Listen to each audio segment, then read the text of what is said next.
बाल कृष्ण जय। गिरिराज धरण की जय। भागवत भगवान की जय। ગઈકાલે આપણે જોયું કે ભાગવતમાં આનંદ કોને આવે, તો કે રસિકજનોને આનંદ આવે. દિનકર દાસ નામના એક રસિકજન હતા. તેમને ખબર પડી કે મહાપ્રભુજી ભાગવત વાંચવા જઈ રહ્યા છે, તો બાટી શેકવાનું રહેવા દઈ લોટમાં પંચામૃત નાખીને ફાંકો મારીને તરત જ ભાગવત સાંભળવા દોડી આવ્યા. ત્યારે શ્રી મહાપ્રભુજીએ કહ્યું કે દિનકર દાસ, આજથી તમે નહીં આવો ને ત્યાં સુધી મારી કથા શરૂ નહીં થાય. તમે નિરાતે રસોઈ બનાવી ઠાકોરજીને ભોગ ધરી ને પ્રસાદ લઈને કથામાં આવજો. મને તમારા જેવો શ્રોતા નહીં મળે, આ યોગ્યતા છે. વ્યાસજી કહે છે કે આવા રસિક લોકોને કથામાં આનંદ આવે. આ આપણે ગઈકાલ સુધી જોયું. હવે આગળ આ કથાનો પ્રારંભ ક્યાં થયો, તો કે છે કે નૈમિષારણ્યમાં. ત્યાં વક્તા શ્રી સુત પુરાણી છે અને સૌનકાદી ઋષિઓ શ્રોતા છે.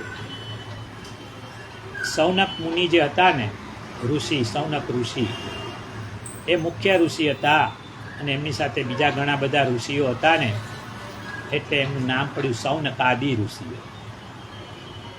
નૈમિષારણ્ય એક વિદ્યાપીઠ હતી. આ વિદ્યાપીઠના કુલગુરુ સૌનક ઋષિ હતા.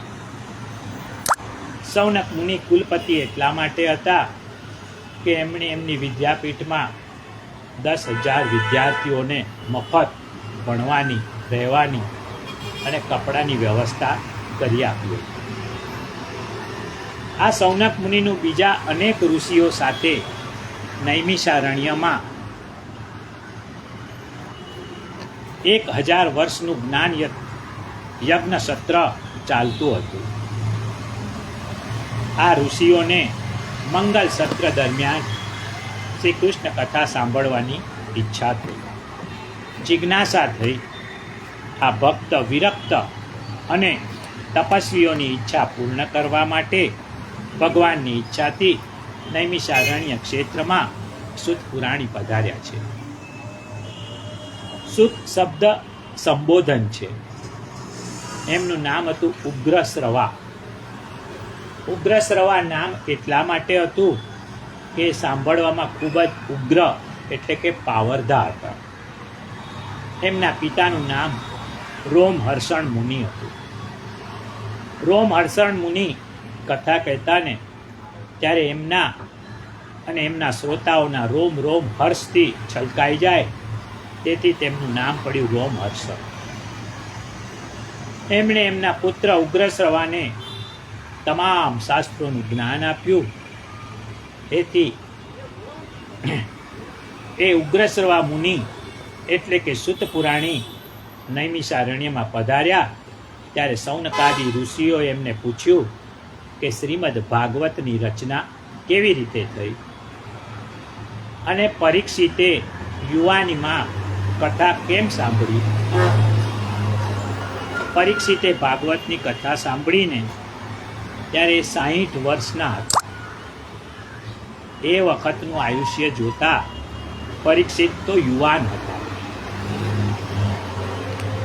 નૈમિષારણ્યમાં સુત પુરાણીએ સૌનકાદી ઋષિઓને શ્રીમદ ભાગવતની કથાના પ્રારંભમાં ભગવાનના 24 અવતારોની કથા કહી છે.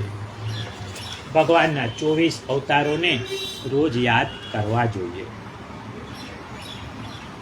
ભગવાનનો પ્રત્યેક અવતાર માનવને કંઈક સંદેશ આપે છે. 24 અવતારો કયા છે? સનકાદી ઋષિ, વરાહ, નારદ, નર નારાયણ, કપિલ, દત્તાત્રેય, મનુ, ઋષભદેવ, પૃથુ, મત્સ્ય અવતાર, કશ્યપ અવતાર, ધન્વંતરી, મોહિની, નૃસિંહ, વામન, પરશુરામ, વેદવ્યાસ, રામ, બલરામ, કૃષ્ણ, બુદ્ધ, કલ્કી, હંસાવતાર અને હયગ્રીવ અવતાર. આ 24 અવતાર છે. 24 અવતારોને દરરોજ યાદ કરવા જોઈએ. ભગવાનનો પ્રત્યેક અવતાર માનવને કંઈક સંદેશ આપે છે. પ્રથમ અવતાર સનતકુમારોનો છે. સ એવ પ્રથમં દેવ કૌમારમ સગર્માસ્તિ ચચાર દુશ્ચરમ બ્રહ્માચર્યમખંડિતમ. સનત કુમારો છે ને આજીવન બ્રહ્મચારી છે. એમની ઉંમર કાયમ 5 વર્ષની છે, 6 વર્ષના થાય જ નહીં. જે માણસ બ્રહ્મચર્યનું પાલન કરે ને એ જલ્દીથી વૃદ્ધ થતો નથી. આધ્યાત્મિક માર્ગમાં બ્રહ્મચર્ય પાયો છે અને અનિવાર્ય છે. આજે કેટલાક લોકો કહે છે કે અમારું મન તો ભગવાનમાં સ્થિર થતું જ નથી. એનું કારણ બ્રહ્મચર્યનો અભાવ છે. જેટલું માણસનું બ્રહ્મચર્ય વધારે ને એટલું એનું મન એકાગ્ર વધારે થાય. બ્રહ્મચર્યથી તંદુરસ્તી મળે છે, માનસિક શાંતિ મળે છે, મન પ્રસન્ન રહે છે. આમ આધ્યાત્મિક માર્ગ માટે બ્રહ્મચર્ય અનિવાર્ય હોય. 24 અવતારોમાં ભગવાનનો પહેલો અવતાર બ્રહ્મચર્યનો અવતાર થયો. બીજો અવતાર વરા ભગવાનનો છે. દ્વિતીયમ તુ ભવાયાસ્ય રસાતલગતામ મહિમ બુદ્ધિરસ્ય ન્યુપાદત યજ્ઞેશ સૌકરમ વપુ. બીજો વરા અવતાર છે. વરા અવતાર જે છે ને એ સંતોષનો અવતાર છે.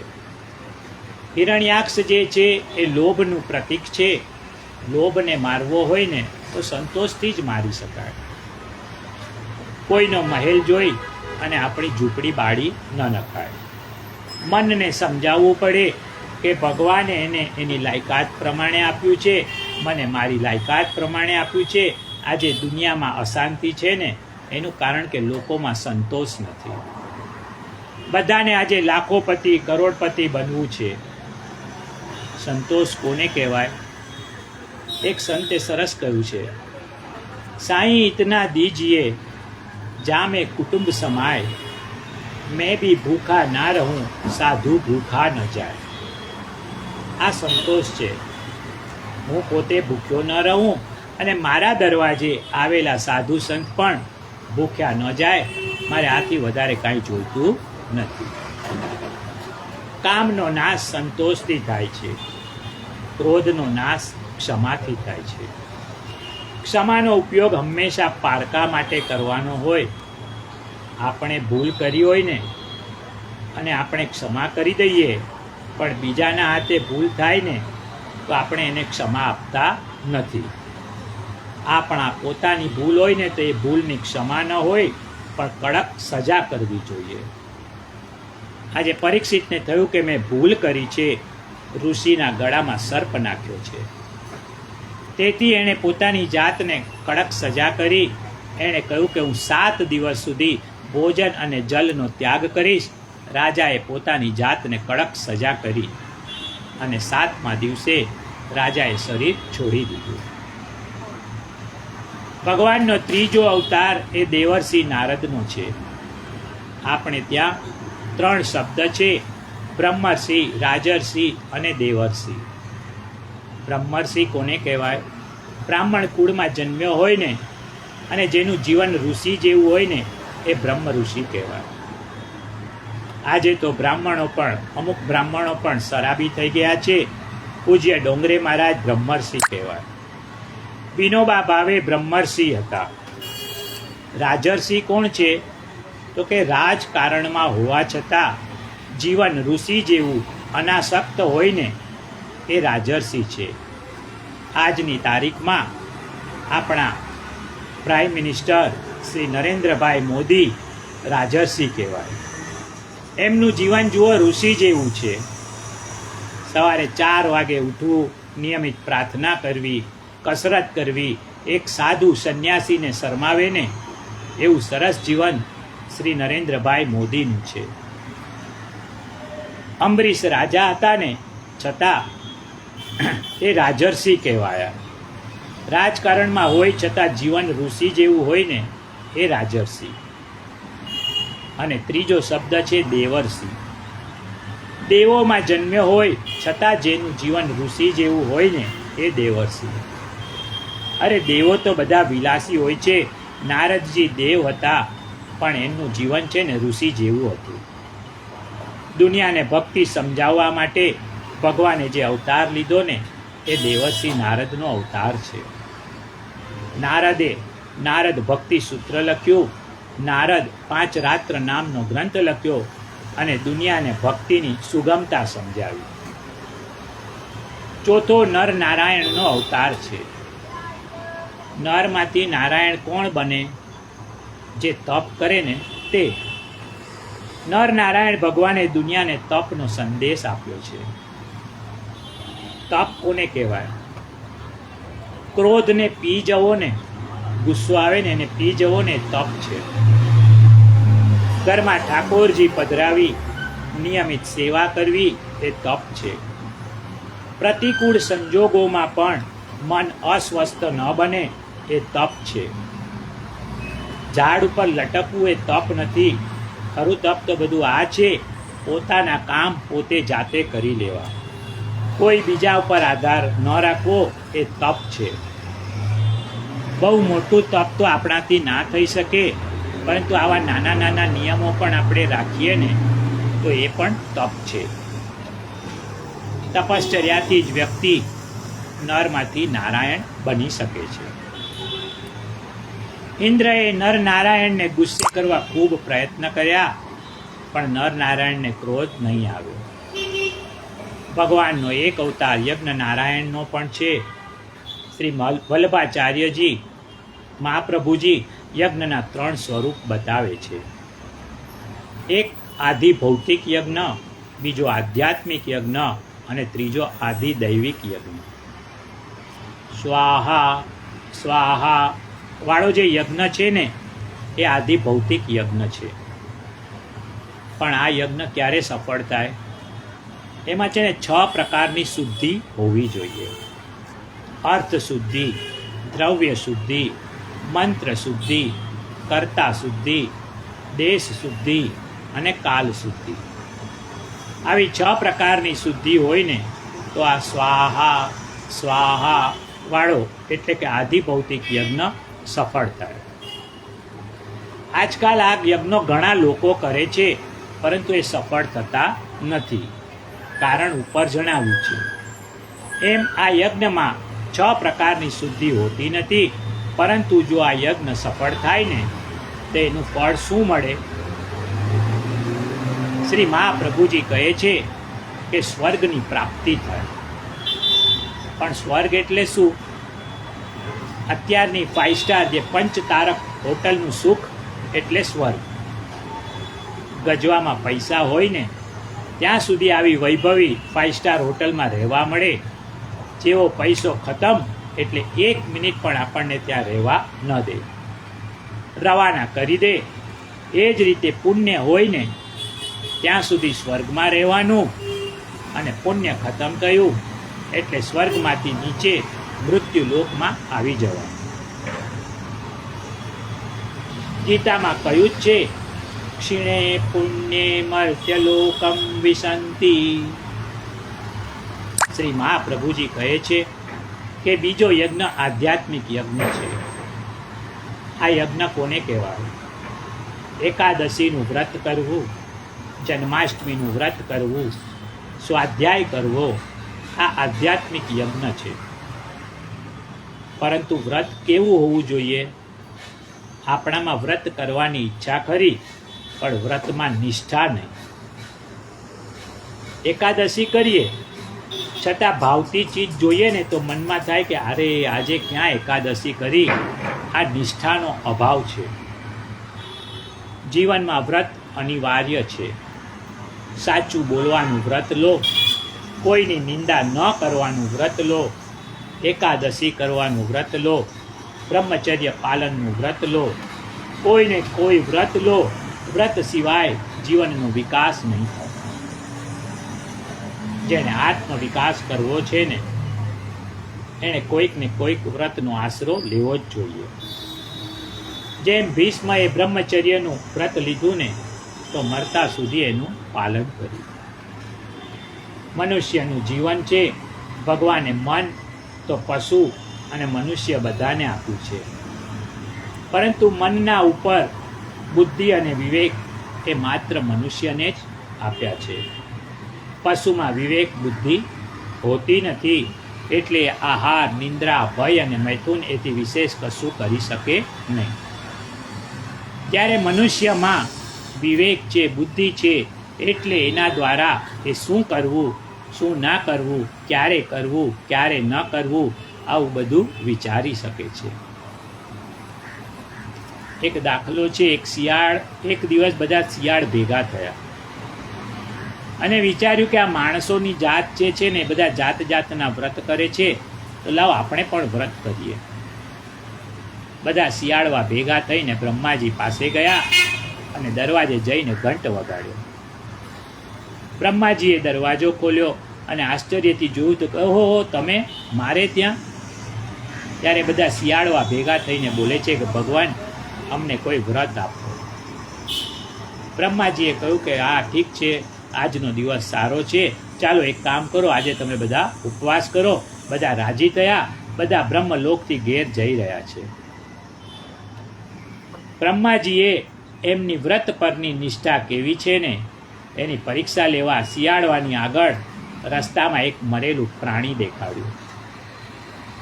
પ્રાણી જોઈને શિયાળવાને થયું, બ્રહ્માજીએ આજે ક્યાં વ્રત આપી દીધું? અનાયાસે આજે જ્યારે કુદરતે પેટ ભરીને ભોજન આપ્યું છે ને ત્યારે આ વ્રત વચ્ચે આવે છે. બધાએ ફરી વિચાર કર્યો અને બ્રહ્મા પાસે જઈ અને વ્રતનો દિવસ બીજો આપવા વિનંતી કરી. બ્રહ્માએ કહ્યું કે મને કોઈ વાંધો નથી, તમે વ્રતનો દિવસ બદલી શકો છો. બધા ખુશ ખુશ થઈ ગયા. જ્યાં મરેલું પ્રાણી પડ્યું હતું ને ત્યાં આવ્યા, પરંતુ ત્યાં આવીને જુએ છે તો શું હતું? ત્યાં તો કશું જ નહોતું. અને બધા શિયાળવા રડવા લાગ્યા, જે આજ સુધી રડ્યા કરે છે. કહેવાનો મતલબ એ જ છે કે આપણી પણ હાલત આ શિયાળવા જેવી જ છે. નિષ્ઠાનો અભાવ છે અને આપણું મન આપણા કાબૂમાં નથી. જુઓ, ભાગવતની કથા બેસાડવીને અને સાંભળવી એ એક આધ્યાત્મિક યજ્ઞ છે. તેથી જ આપણે કહીએ છીએ શ્રીમદ ભાગવત સપ્તાહ જ્ઞાન યજ્ઞ.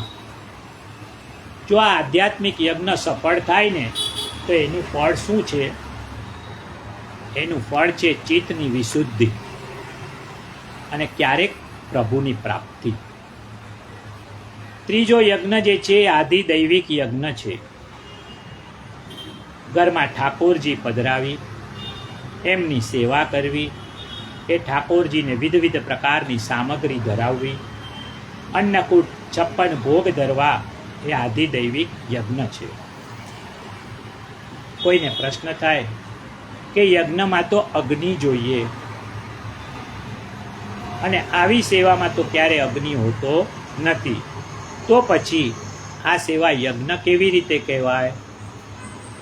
શ્રી મહાપ્રભુજી કહે છે, ઠાકોરજીના મુખમાં અગ્નિ છે, માટે વેદ કહે છે મુખાદગ્નિ રજાયત. ભગવાનના મુખમાંથી અગ્નિ પ્રગટ્યો છે અને ભગવાનના મુખનો અગ્નિ એ અગ્નિનો અવતાર એ મહાપ્રભુજી. માટે સર્વોત્તમ સ્ત્રોતમાં શ્રી મહાપ્રભુજીનું એક નામ છે વૈશ્વાનરો વલ્લભાખ્ય. શંકરનો અવતાર એ શંકરાચાર્યજી છે, શેષ નારાયણનો અવતાર એ રામાનુજાચાર્યજી છે. આમ ભગવાનના મુખમાં અગ્નિ છે અને યજ્ઞમાં આપણે અગ્નિને આહુતિ આપીએ છીએ, એમ સેવામાં આપણે સામગ્રી સિદ્ધ કરી ઠાકોરજીને અર્પણ કરીએ છીએ. એ સામગ્રી ઠાકોરજી આરોગે છે, એટલે એમના મુખમાં અગ્નિ હોવાથી એ પણ એક પ્રકારનો યજ્ઞ જ કહેવાય છે. આમ પુષ્ટિ માર્ગમાં સેવા કરવીને એ જ યજ્ઞ છે. આ સેવારૂપી યજ્ઞનું ફળ શું? શ્રી મહાપ્રભુજી કહે છે કે આપણને સેવા કરવા માટે ઠાકોરજી મળ્યા છે ને, એ જ ફળ છે. આવા ફળરૂપ ઠાકોરજી મળ્યા પછી વળી બીજું કયું ફળ જોઈએ? ભગવાનના 24 અવતારોમાં એક મોહિની અવતાર છે. આ અવતાર શું ઉપદેશ આપે છે? જ્યાં પણ સુંદરતા જુઓ ને એમાં ભગવાનનો વિચાર કરો. સૌંદર્ય જોઈને મોહિત ન થાઓ, પણ એવું વિચારો કે આ આટલું સુંદર છે તેનો બનાવનાર કેટલો સુંદર હશે. કાશ્મીર જોયા પછી વિચાર કરો કે એનો બનાવનાર કેટલો સુંદર હશે. દેવતાઓ મોહિની ભગવાનની સુંદરતા જોઈ અને મોહિત ન થયા, પણ ભગવાનને યાદ કરવા લાગ્યા. ભગવાનના 24 અવતારોમાં એક વામન અવતાર છે. વામન ભગવાનનો અવતાર બલિરાજા માટે થયો છે. બલિરાજા પ્રાણ જાય પણ વચન ન જાય, એ વચન છોડવા માટે તૈયાર ન હતા. શબ્દોની કિંમત ખૂબ છે. સજ્જનોના વચન શિલાલેખ જેવા છે. બલિએ 3 ડગલા પૃથ્વી આપવાનું વામન ભગવાનને વચન આપ્યું હતું, અને પાળવા જતાં એમનું બધું જતું રહ્યું. પણ બલિરાજા એમાંથી ડગ્યા નહીં. આપણે તો અભી બોલા અભી ભોગ, પછી આપણા દરવાજે વામન ભગવાન આવે ક્યાંથી? આ વામન ભગવાન આવ્યા ને એટલે જ આ 4 મહિના ઠાકોરજી ચાલ્યા ગયા છે પાતાળ લોકમાં. ભગવાનના 24 અવતારોમાં એક પરશુરામ અવતાર થયો. પરશુરામજીએ સહસ્ત્રાર્જુન નામના રાજાને માર્યો, કારણ કે એ રાજા બ્રાહ્મણોનો દ્રોહ કરતો હતો. કોઈ પણ તેજસ્વી વ્યક્તિની ઈર્ષા ન કરવી, દ્રોહ ન કરવો. જે તેજસ્વીનો દ્રોહ કરે છે ને એનો નાશ થાય છે. તેજસ્વી માણસને વંદન કરવાના હોય, જે તેજનો દ્વેષ કરે છે ને એને ભગવાન નિસ્તેજ બનાવે છે. પણ તેજસ્વીની પૂજા કરનારને ભગવાન તેજસ્વી બનાવે છે. ભગવાનના 24 અવતારોમાં શ્રી રામનો પણ એક અવતાર છે. રામનો અવતાર એ શીલનો અવતાર છે. રામ જેવા શીલવાન, ગુણવાન, સત્યવ્રતધારી કોઈ થયા નથી અને થવાના પણ નથી. જ્યારે કૈકેયીએ રામને 14 વર્ષનો વનવાસ આપ્યો, ત્યારે રામ કૈકેયીને કહે છે, ભરત પ્રાણ પ્રિય પાવહી રાજુ, જન્મ ભરી કરું કાનન વાસુ. રામ કહે છે કે મારો ભાઈ ભરત જો ગાદી પર બેસતો હોય ને તો 14 વર્ષ તો શું, હું આખી જિંદગી વનમાં રહેવા તૈયાર છું. રામનો સ્વભાવ કેટલો ઉદાર છે. રામનો અવતાર એ શીલનો અવતાર છે. ભગવાનના દરેક અવતાર માનવ જાતને કંઈક ને કંઈક સંદેશ આપી જાય છે. આ 24 અવતારોમાં શ્રી કૃષ્ણાવતાર એ પૂર્ણાવતાર છે. એત ચાંસ કલાપુષ કૃષ્ણસ્તુ ભગવાન સ્વયં. શ્રી કૃષ્ણ છે એ બધા અવતારોનું મૂળ છે. શ્રી કૃષ્ણ અવતારોના પણ અવતારી છે. બધા જ અવતારો શ્રી કૃષ્ણમાંથી પ્રગટેલા છે. શ્રી મહાપ્રભુજી કહે છે કે શ્રી કૃષ્ણના ગળામાં જે કૌસ્તુભ માળા છે ને એ કૌસ્તુભ માળાનો અવતાર એ નરસિંહ ભગવાન છે. કટી મેખલાનો અવતાર એ વામન ભગવાન છે. ચહેરા પર જે હાસ્ય છે એ હાસ્યનો અવતાર શ્રી રામ છે. શ્રી કૃષ્ણ એ પૂર્ણ પુરુષોત્તમ કહેવાય છે. આ જ રીતે આપણે ભગવાનના 24 અવતારોને નમસ્કાર કરીએ. ભગવાનના 24 અવતારોનું વર્ણન સાંભળી સૌનક ઋષિ કહેવા લાગ્યા, સૌનક ઉવાચ સુત સુત મહાભાગવદ નો વદતાંબર કથાં ભાગવતીં પુણ્યાં યદા ભગવાચ્યુક. નૈમિષારણ્ય તીર્થ ક્ષેત્રમાં બેઠેલા સૌનકાદી ઋષિઓએ સૂત પુરાણીને કેટલાક પ્રશ્ન પૂછ્યા. એમાં એક પ્રશ્ન પૂછ્યો કે આ ભાગવતની રચના ક્યારે થઈ, શા માટે થઈ, કોની પ્રેરણાથી થઈ, એ કૃપા કરીને અમને કહો. બીજો પ્રશ્ન એ પૂછ્યો કે મહારાજા પરીક્ષિતને જુવાનીમાં કથા કેમ સાંભળવી પડી. પરીક્ષિત કથા સાંભળવા બેઠા ને ત્યારે એમની ઉંમર 60 વર્ષની હતી. 60 વર્ષનો માણસ આજે ગરડો કહેવાય, પણ એ સમયે 60 વર્ષનો માણસ બાળક કહેવાતો હતો. સતયુગમાં માણસની ઉંમર 1,00,000 વર્ષની હતી, ત્રેતામાં 10,000 વર્ષની ઉંમર હતી, દ્વાપરમાં માણસની ઉંમર 1,000 વર્ષની હતી અને કલિયુગમાં માણસની ઉંમર 100 વર્ષની છે. એમાં એ બધા 100 વર્ષ જીવતા નથી, 80-85 તો બહુ થઈ ગયા. મહારાજા પરીક્ષિત જે છે ને એ દ્વાપર યુગમાં હતા. એ યુગમાં માણસ 1000 વર્ષ જીવતા હતા. એ યુગમાં 60 વર્ષના પરીક્ષિત રાજા તો બાળક કહેવાય. એટલી નાની ઉંમરમાં પરીક્ષિત મહારાજે કથા સાંભળી. સુખદેવજી મહારાજે પરીક્ષિત માટે 7 દિવસ કઈ રીતે કાઢ્યા. સુખદેવજી કોઈના દરવાજે 7 મિનિટ રોકાય નહીં. એ પરીક્ષિત રાજા માટે 7 દિવસ રોકાયા, એ પણ એક પ્રશ્ન છે. પરીક્ષિતનો ભાગવત પ્રત્યેનો પ્રેમ અને દુનિયા તરફનો વૈરાગ જોઈ ભગવાને શ્રી સુખદેવજીને ત્યાં જવા પ્રેરણા કરી હતી. સુત ઉવાચ દ્વાપરે સમનું પ્રાપ્તે તૃતીયે યુગ પર્યયે જાત પરાશરાદ્યોગી વાસાવ્યામ કલયા હરે. શુદ્ધ પુરાણી બોલ્યા કે દ્વાપર યુગની સમાપ્તિનો સમય હતો. વ્યાસજી એમના આશ્રમમાં સમાધિમાં બેઠા હતા. વ્યાસજીને સમાધિમાં કલિયુગનું દર્શન થયું. એમણે જોયું કે કલિયુગના લોકો કેવા હશે. અશ્રદ્ધાનામ, કલિયુગના લોકોમાં શ્રદ્ધા નહીં હોય. બધું કાર્ય કરશે પણ શ્રદ્ધા વિના. બીજો દોષ એમનામાં શું હશે તો કે એમનામાં શક્તિહાસમ, એમના શરીર બધા તકલાદી હશે.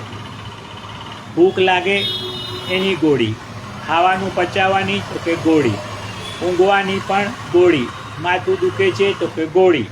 આમ ગોળી વગર એમનું ગાડું ગબડશે જ નહીં.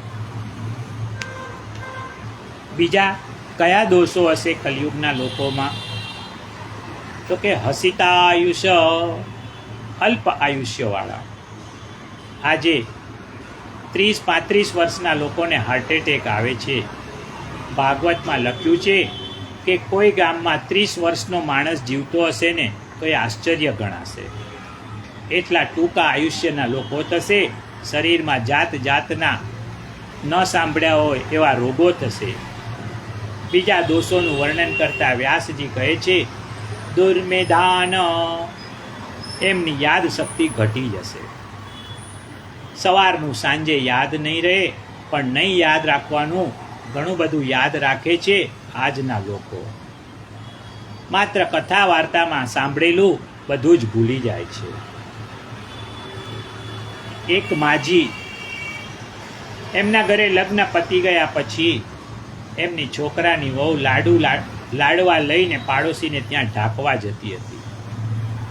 માજીએ કહ્યું કે વહુ કેટલા લાડવા લીધા? વહુએ કહ્યું કે 4.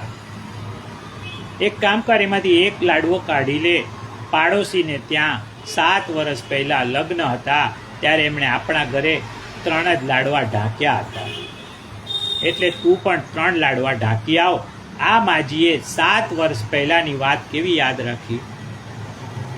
પણ આ માજીને કથાની બાબતમાં પૂછવામાં આવે ને તો કહેશે કે મહારાજ અમને એવું કશું યાદ ન રહે. વ્યાસજીને થયું કે આ કલિયુગના લોકો એમની નબળી યાદ શક્તિને લીધે વેદ પૂરેપૂરો યાદ રાખી શકશે નહીં.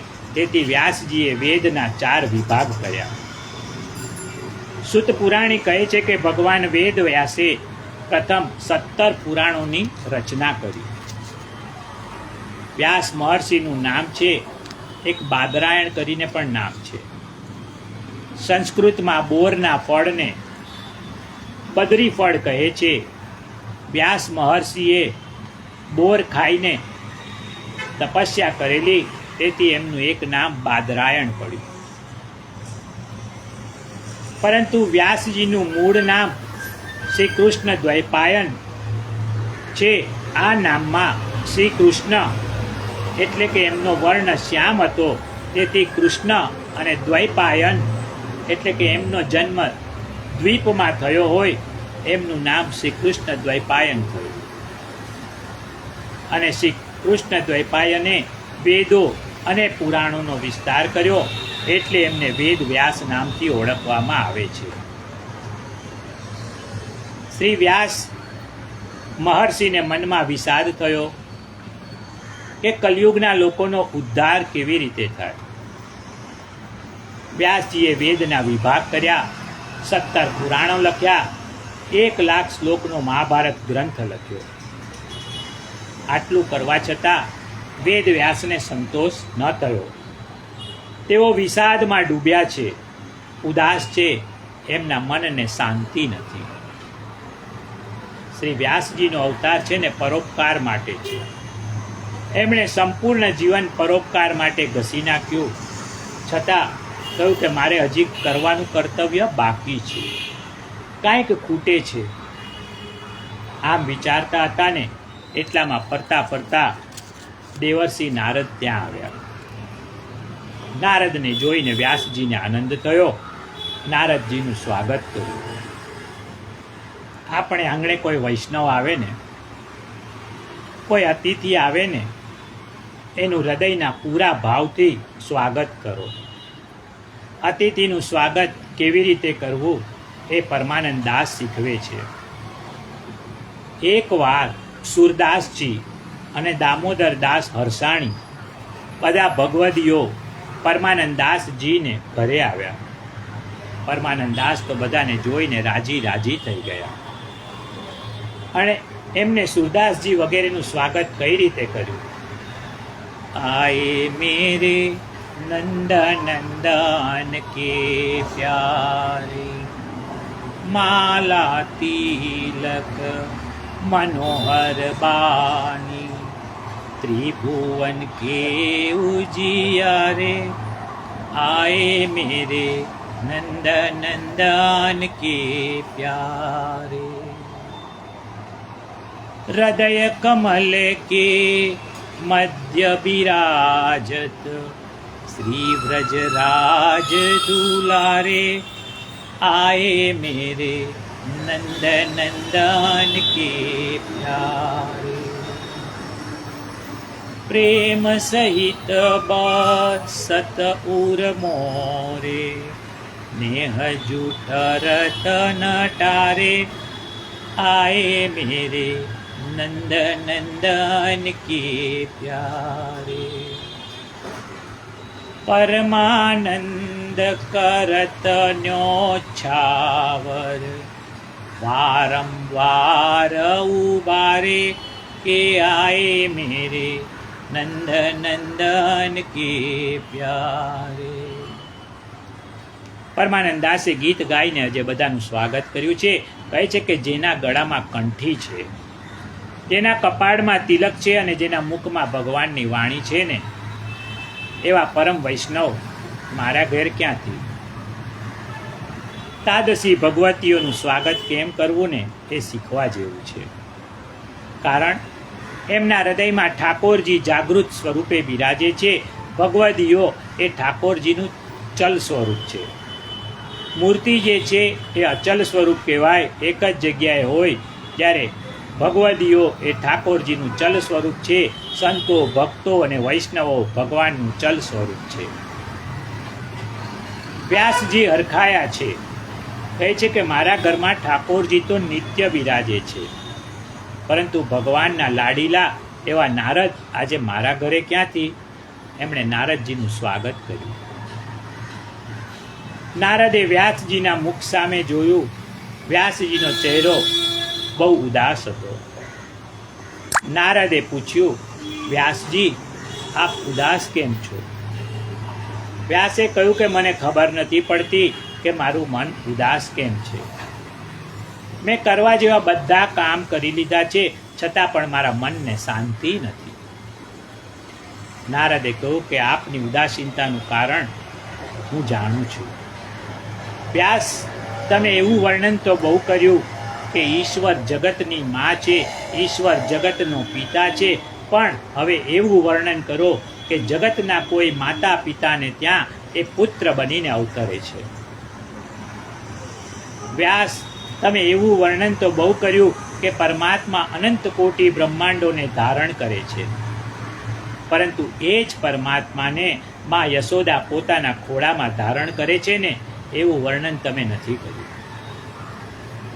વ્યાસ, તમે એવું વર્ણન તો બહુ કર્યું કે બ્રહ્મ સ્તુતિથી પ્રસન્ન થાય છે, પરંતુ એ જ બ્રહ્મ બ્રજવાસીઓની ગાળોથી પ્રસન્ન થાય છે ને, એવું વર્ણન તમે કર્યું નથી. જ્યાં સુધી તમે એવું વર્ણન કરશો નહીં ને, ત્યાં સુધી તમારા મનને શાંતિ મળશે નહીં. વ્યાસ, તમે ભગવાનના મહિમાનું વર્ણન કરો, પેટ ભરીને ભગવાનનો યશ ગાઓ, તો તમને શાંતિ મળશે. ભગવાનના યશોગાનમાં બહુ શક્તિ છે, હું મારો અનુભવ આપને કહું છું. નારદ પોતાના પૂર્વજન્મની વાત વ્યાસજીને કહે છે કે વ્યાસજી, હું નીચ કુળમાં જન્મ્યો હતો. લોકો મને હળદૂત કરતા. શ્રી મહાપ્રભુજી સુબોધિનીજીમાં લખે છે કે ભક્તિ માર્ગમાં માન સન્માન એ વિષ છે, ઝેર છે. અપમાન જે છે ને અમૃત છે. ભક્તને માનથી અભિમાન થાય છે. ભગવાન ભક્તનો અહંકાર નિર્મૂલ કરે છે. રાસલીલામાં ગોપીઓને અભિમાન થયું અને ભગવાન તરત જ તેમને છોડીને ચાલી ગયા. ભક્તિ માર્ગમાં અપમાન થાય ને તો દીનતા આવે, નમ્રતા આવે. નારદ કહે છે કે વ્યાસજી, મારી મા છે ને દાસી હતી. મારા પિતાજી મરણ પામ્યા હતા. મારા પુણ્યનો ઉદય થતાં અમે રહેતા હતા ને, એ ગામમાં 4 સંતો આવ્યા અને ચાતુર્માસ રોકાયા. અમે બંને આ સંતોની ખૂબ સેવા કરી. ઈશ્વરની કૃપા વિના સાચા સંતના દર્શન થતા નથી. સંત કૃપાએ મને ભક્તિનો રંગ લાગ્યો. શ્રી મહાપ્રભુજી કહે છે કે સેવા કરનારમાં 4 સદગુણ હોવા જોઈએ ને, તો જ સેવા પડે. પહેલું તો સેવા કરવાની વૃત્તિ હોવી જોઈએ. ભાવ વિનાની સેવા કરે ને નિષ્ફળ છે. જે સેવાથી તમને આનંદ મળે અને ઠાકોરજીને સુખ મળે ને, એ સેવા કહેવાય. સેવા કરનાર અલ્પભાષી હોવો જોઈએ. ઓછું બોલો, સેવાને બને ને એટલી ગુપ્ત રાખો. ઠાકોરજીના દર્શન કોઈને કરાવો નહીં, કારણ કે સેવા એ પ્રદર્શન નહીં બનવી જોઈએ. પ્રેમનું પ્રદર્શન થાય નહીં. પ્રેમ તો ગુપ્ત હોવો જોઈએ. તમે ઘણી સેવા કરતા હો ને, છતાં લોકોને તો લાગે તમે કશું જ કરતા નથી. તમારી સાધના ગુપ્ત રાખો. આજ્ઞાંકિત પણ તમે જેની સેવા કરો છો ને, એની આજ્ઞા પાળો. આજ્ઞાંકિતતા કેવી હોય ને, એનો એક દાખલો જુઓ. શ્રી મહાપ્રભુજી હિમાલયમાં વ્યાસજીને મળવા માટે પધાર્યા. એમની સાથે શ્રી કૃષ્ણદાસ મેઘન હતા. એમને શ્રી મહાપ્રભુજીએ કહ્યું કે તું અહીં ઊભો રહે, હું વ્યાસજીને મળીને આવું છું. શ્રી મહાપ્રભુજી 3 દિવસે પાછા ફર્યા. ત્યારે શ્રી કૃષ્ણદાસ મેઘન ત્યાં જ ઊભા હતા. શ્રી મહાપ્રભુજીએ કહ્યું કે શ્રી કૃષ્ણદાસ, હાડકાં ઓગળી જાય એવી કડકડતી ઠંડીમાં તું હજી અહીં જ ઊભો છે. એટલે કહ્યું, ગુરુદેવ આપ ગયા ને ત્યારે આપે કહ્યું હતું કે મારે અહીં ઊભા રહેવું, એટલે હું અહીં ઊભો છું. આપે મને ઊભા રહેવાની આજ્ઞા કરી હતી, એથી મારાથી બેસાય પણ કેવી રીતે? કેવું આજ્ઞાંકિતપણું! આજકાલનો ચેલો હોત ને તો ઘરે જઈને ઊંઘી ગયો હોત. જેની સેવામાં જોડાયા છો ને, એને શું ગમે છે એ પ્રમાણે સેવા કરો. ચોથું દીનતા, નમ્રતા. સેવા કરતાં ખૂબ નમ્રતા રાખો. પ્રભુને કહો કે પ્રભુ, હું શું સેવા કરવાનો હતો, હું તો મારા હાથ પવિત્ર કરી રહ્યો છું. તમારી સેવા કઈ રીતે કરવી એ હું જાણતો નથી. હું તો મારી વાણી પવિત્ર કરી રહ્યો છું. સેવા તો શ્રી મહાપ્રભુજી કરી ગયા, સેવા તો શ્રી ગુસાઈજી કરી ગયા. નારદ આગળ વાત કરતા કહે છે કે મારી સેવાથી સંત પ્રસન્ન થયા, મને પ્રસાદ આપ્યો. મારી બુદ્ધિ પવિત્ર થઈ, કથામાં ચિત્ત સ્થિર થયું. ચતુર્માસ પૂરો થયો, સંતો જવા નીકળ્યા. મેં તેમને સાથે લઈ જવા માટે તેમને વિનંતી કરી. સંતોએ કહ્યું કે જા, તારી માતાની આજ્ઞા લઈને આવ. માતાને પૂછવા ગયો. માતા કહે છે કે બેટા, મારા ઘણા મનસૂબા છે, મારે તારા લગ્ન કરાવવા છે, વહુને ઘરની જવાબદારી સોંપી મારે ભક્તિ કરવી છે. તું સાધુ થાય ને તો મારા મનસૂબા પડી ભાંગે. બધાના આવા મનસૂબા હોય છે. સંતોએ નારદને કહ્યું કે ભગવાન માટે ઘર છોડવું જરૂરી નથી. અરે તમારા ઘરમાં પણ તમને પ્રભુ મળી શકે, આ શ્રી મહાપ્રભુજીનું વચન છે. ઘર સાથે આસક્તિ છોડો, ટ્રસ્ટી બનીને રહો ને તો કોઈ બંધન નથી. સંતોએ જતા જતા ઓમ નમો ભગવતે વાસુદેવાય નો મંત્ર આપ્યો. નારદ કહે છે કે હું હરતા ફરતા કામ કરતા સતત આ મંત્રનો જપ કરતો. નારદ પ્રભુનું કીર્તન કરવા લાગ્યા. ઓમ નમો ભગવતે વાસુદેવાય, ઓમ નમો ભગવતે વાસુદેવાય. વાસુદેવ ગાય એના પિતૃ મોક્ષ થાય, વાસુદેવ ગાય એના પિતૃ મોક્ષ થાય. ઓમ નમો ભગવતે વાસુદેવાય, ઓમ નમો ભગવતે વાસુદેવાય. વિઠ્ઠલ વિઠ્ઠલ વિઠ્ઠલા, હરિ ઓમ વિઠ્ઠલા. વિઠ્ઠલ વિઠ્ઠલ વિઠ્ઠલા, હરિ ઓમ વિઠ્ઠલા. ભક્તિ રંગ વિઠ્ઠલા, હરિ ઓમ વિઠ્ઠલા. મુક્તિ રંગ વિઠ્ઠલા, હરિ ઓમ વિઠ્ઠલા. કોણે કોણે દીટેલા, હરિ ઓમ વિઠ્ઠલા. તુકારામે દીટેલા, હરિ ઓમ વિઠ્ઠલા. મીરાબાઈએ દીટેલા, હરિ ઓમ વિઠ્ઠલા. જનાબાઈએ દીટેલા, હરિ ઓમ વિઠ્ઠલા. જલારામે દીટેલા, હરિ ઓમ વિઠ્ઠલા. નરસિંહ મહેતાએ દીટેલા, હરિ ઓમ વિઠ્ઠલા. ધ્રુવ પ્રહલાદે દીટેલા, હરિ ઓમ વિઠ્ઠલા. વિઠ્ઠલ વિઠ્ઠલ વિઠ્ઠલા, હરિ ઓમ વિઠ્ઠલા. હરે રામ રામ રામ હરે હરે, હરે કૃષ્ણ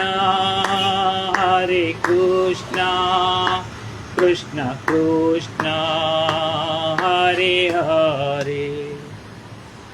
ચૈતન્ય મહાપ્રભુ અખંડ કીર્તન કરતા અને બોલતા, હરિ બોલ હરિ બોલ, હરિ હરિ બોલ. મુકુંદ માધવ ગોવિંદ બોલ. આ મંત્રનો અખંડ જપ કરતા. એક દિવસ એ દાઢી કરવા બેઠા, દાઢી કરાવવા બેઠા. મંત્ર જપ ચાલુ. વાળંદે કહ્યું કે એક કામ કરો, જરા બોલવાનું તો બંધ કરો. ચૈતન્યએ કહ્યું કે મારી જીભ છે ને નામ વગર રહી શકતી નથી. એક કામ કર, તું છે ને તારા એક હાથે મારી જીભ પકડ અને બીજા હાથે દાઢી કર. અજામે ચૈતન્યની જીભ પકડી તો એને પણ કરંટ લાગ્યો અને એ પણ દાઢી કરવાનું મૂકી દઈને નાચવા લાગ્યો અને બોલે છે, હરિ બોલ હરિ બોલ હરિ હરિ બોલ, મુકુંદ માધવ ગોવિંદ બોલ. ચૈતન્ય જગન્નાથપુરી જતા હતા. રસ્તામાં વાઘ સિંહ એમના પર હુમલો કરવા જાય ને, પણ એમનો સ્પર્શ થતા પૂંછડી અદ્ધર કરીને નાચવા લાગે. ચૈતન્યજી મૃદંગ સાથે જગન્નાથ ભગવાનની મૂર્તિમાં વિલીન થઈ ગયા. આ ભક્તિનો પ્રભાવ છે. નારદજી કહે છે કે મારી માતાને મારી ભગવાનની ભક્તિ ગમતી નહીં, એટલે ભગવાને લીલા કરી. એક દિવસ માં ગાય દોવા ગયા ને, ત્યાં સાપે દંશ માર્યો અને માતાના પ્રાણ ચાલ્યા ગયા. સર્પદંશથી મરે એની દુર્ગતિ થાય, પરંતુ એક તો એ ભક્તની માં હતા, અને બીજું મરતી વખતે એ ગાયના છાણ અને ગૌમૂત્રમાં પડ્યા અને ત્યાં પ્રાણ નીકળી ગયો હોય એમની મુક્તિ થઈ. તેથી મારું કદાચ એવું માનવું છે કે કોઈ ગુજરી જાય ને ત્યારે આપણે એમને લીપણ કરી ગૌમૂત્રથી અને છાણથી એની ઉપર સુવડાવીએ છીએ, જેથી કરીને એમની મુક્તિ થાય, એવું મારું માનવું છે. નારદ કહે છે કે ભગવાનનો મેં આભાર માન્યો, મારું બંધન ભગવાને લઈ લીધું. મેં વિચાર્યું કર્યું કે હવે ભક્તિ કરતાં મને કોઈ રોકી શકશે નહીં. શ્રી મહાપ્રભુજી કહે છે કે ભગવાન જે કરે ને એ સારું કરે છે, એવી સમજણ એક વિવેક છે. એક રાજા હતા. શેરડી છોલતા છોલતા એમની આંગળી કપાઈ ગઈ. બાજુમાં બેઠેલા દીવાને કહ્યું કે ભગવાન કરે ને એ સારું. રાજા તો દીવાન પર ખીજાઈ ગયો. આ કેવો વિચિત્ર માણસ છે, હું દુઃખી થાવ એમાં એ રાજી છે. રાજાએ દીવાનને જેલમાં નાખ્યો. ત્યારે પણ દીવાન બોલ્યો ભગવાન જે કરે ને એ સારું. એક દિવસ રાજા શિકાર કરવા જાય છે. રસ્તામાં એક વાવ ખોદાતી હતી. પાણી નહોતું ગામમાં, તો વાવમાં પાણી આવે નહીં. કોઈ તાંત્રિકે કહ્યું કે 32 લક્ષણા પુરુષને લાવીને બલિ ચડાવો ને તો પાણી આવશે. આવા માણસને શોધતા હતા, એટલામાં રાજા ત્યાં આવી ચડ્યો. એને પકડીને લઈ ગયા. બલિ આપવાની તૈયારી કરી. એટલામાં તાંત્રિકની નજર રાજાની આંગળી પર પડી. એણે કહ્યું કે આ માણસ નહીં ચાલે, એના એક અંગમાં ખોડ છે, રાજાને છોડી મૂકો. રાજાએ નિરાંતનો શ્વાસ લીધો અને ઘરે આવ્યો. એને મંત્રીની વાત યાદ આવી. એણે મંત્રીને જેલમાંથી મુક્ત કર્યો અને જે હકીકત બનીને એ કહ્યું. રાજાએ દીવાનને પ્રશ્ન કર્યો કે તમે મારી આંગળી કપાઈ ત્યારે કહ્યું કે ભગવાન જે કરે એ સારું, એ તો હું સમજી ગયો, પરંતુ તમને જેલમાં પૂર્યા ત્યારે પણ તમે આ જ સૂત્ર કહ્યું હતું, એનું રહસ્ય હું સમજ્યો નહીં. દીવાને કહ્યું કે રહસ્ય બહુ સ્પષ્ટ છે. જો મને જેલમાં ન પૂર્યો હોત ને તો આપ શિકાર કરવા જાત તે ત્યારે મને સાથે લઈને જાત, અને મારું તો કોઈ અંગ ખંડિત થયેલું નહોતું, એટલે એ લોકો મને બલિ ચડાવી દે. એટલે ભગવાને જે કર્યું ને સારું જ કર્યું. તમે પણ બચી ગયા, હું પણ બચી ગયો. નારદે માતાની અંતિમ ક્રિયા કરી અને ગામ છોડ્યું. જંગલમાં આવીને પીપળાના વૃક્ષ નીચે બેસીને ધ્યાન કર્યું. ધ્યાન માટે પીપળો, આરોગ્ય માટે લીમડો, અને ઔષધિ માટે ઉંબરો, અને શીઘ્ર સિદ્ધિ માટે વડ. આ વનસ્પતિ વિજ્ઞાન છે. પીપળો જ્ઞાન વૃક્ષ છે. ધ્યાન કરતા કરતા નારદને અંતરમાં પ્રભુના દર્શન થયા છે. ભગવાનનો સાક્ષાત્કાર થવાનું અનુભવ્યું, પણ આંખ ખોલીને તો દર્શન થયા નહીં. ત્યારે રડવા લાગ્યા કે મને બહાર દર્શન કેમ નહીં. ભગવાને કહ્યું કે તારી સાધના હજી અધૂરી છે, તું વધારે ભક્તિ કર. નારદ કહે છે કે ભક્તિ કરતા કરતા મારું આયુષ્ય પૂરું થયું. બીજા જન્મમાં હું બ્રહ્માનો પુત્ર થયો. મારા પિતા આંગળી પકડીને મને વૈકુંઠમાં લઈ ગયા. ભગવાને મારું નામ નારદ પાડ્યું. ભગવાને મને દેવદત્ત નામની વીણા આપી. નારદ કહે છે કે હું પ્રત્યેક ક્ષણ ભગવાનના ગુણાનુવાદ ગાઉં છું. ભગવાને આપણને પણ કંઠરૂપી વીણા આપી છે, તેનાથી હંમેશા ભગવાનના ગુણાનુવાદ ગાતા રહેવું જોઈએ. આજે ભક્તોની હરોળમાં નારદ શિખરે બિરાજે છે અને નારદજીને ભગવાન દર્શન આપે છે. નારદે કહ્યું કે વ્યાસજી, આપ તો ભગવાનના જ્ઞાનાવતાર છો, આપ ખોટો વિષાદ કરો છો. અને નારદે વ્યાસજીને 4 શ્લોકમાં ભાગવતની કથા સંભળાવી છે, જે ચતુશ્લોકી ભાગવત તરીકે જાણીતું છે. આ 4 શ્લોકી ભાગવત પહેલા ભગવાને બ્રહ્માજીને કહ્યું, બ્રહ્માજીએ નારદને કહ્યું, અને નારદે વેદ વ્યાસજીને કહ્યું, અને એ વેદ વ્યાસજીએ 18,000 શ્લોકમાં ભાગવતજીનો વિસ્તાર કર્યો. ભાગવતની શરૂઆત કરતા હતા ત્યારે વ્યાસજીને સમાધિ લાગી ગઈ. નારદ ક્યારે ત્યાંથી વિદાય થઈ ગયા ને એની પણ એમને ખબર પડી નહીં. વ્યાસજીએ આ ભાગવત તેનો પ્રચાર કરવા તેમના જ્ઞાની વૈરાગી પુત્ર સુખદેવજીને સંભળાવ્યું. સુખદેવજીએ ગંગા કિનારે પરીક્ષિત રાજાને આ કથા કહેવાનો પ્રારંભ કૌરવ પાંડવ યુદ્ધની કથાથી, 18 દિવસના મહાભારત યુદ્ધની કથાથી કર્યો. આજે આ કથાને આપણે અહીં વિરામ આપશું. આવતીકાલે આગળ વાંચન કરીશું. સર્વને જય શ્રી કૃષ્ણ, જય શ્રી કૃષ્ણ, જય શ્રી કૃષ્ણ.